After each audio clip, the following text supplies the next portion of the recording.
नमस्कार फॅमिली, आज आपण बनवणार आहोत मेथी बटाटा मिक्स शेंगदाण्याचे कूट। मेथी चांगली साफ करून चांगली व्यवस्थित धुवून घ्यायची आहे आणि त्याला बारीक कट करून घ्यायचे आहे। बारीक कापून झालेली आहे। शेंगदाणे चांगले तव्यावरती शिजून घ्यायचे आहेत। बारीक मिरची कापून घ्यायची आहे।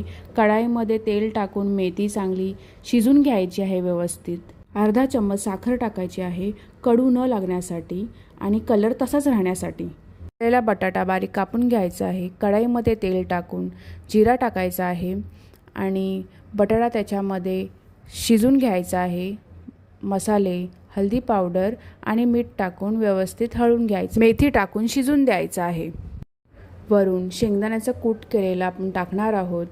जेवढं पाहिजे तेवढं टाका आणि व्यवस्थित हलवून घ्या। मिक्स करून झाल्यानंतर एकदा खाऊन बघा। तुम्हाला जर आवडलं असेल तर लाईक, शेअर आणि सबस्क्राईब करा। थँक्यू।